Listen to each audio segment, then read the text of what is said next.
কিছুজনকে খাইয়ে দেওয়ার পরে বাকি আমরা যারা সবাই ছিলাম তো সবাই মিলে আমরা দেখো খেতে বসে গেছি। আর এখানে কিন্তু সবার ভয়েসটা আমি নিয়েছিলাম, কিন্তু কোনো একটা প্রবলেমের জন্য দেখলাম যে ভয়েসটা অ্যাড হয়নি, তো আবার আমাকে ঘুরে ভয়েস দিতে হচ্ছে আর কি। আর এইদিকে দেখো মুখটা তো দেখাচ্ছিল যে কীরকম করে ও খাচ্ছে, আর এইদিকে টোটনদাও একটা পা নিয়েছে মুরগির, সেটা আবার দেখাচ্ছে, বলছে যে আমাকে আমার ভিডিওটা করো আর কি।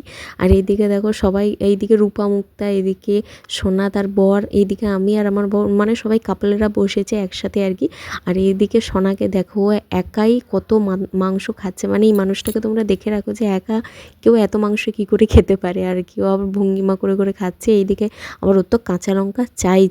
তারপরে আবার এইদিকে দেখো রূপা তার বরকে খাইয়ে দিচ্ছে, ভিডিও করছে বলে, আবার ওইটা দেখে দেখে সোনা আবার তার বরকে খাইয়ে দিচ্ছে, মানে ভালো মাংসর পিস থাকা সত্ত্বেও সোনা তার বরকে পা খাওয়াচ্ছে। সেটা সোনার বর বলেছে যে ও বেছে বেছে আমাকে পাটাই খাওয়াচ্ছে। তো চলো সবাই আমরা এখন খাচ্ছি, তারপর আবার ভিডিও শেয়ার করছি।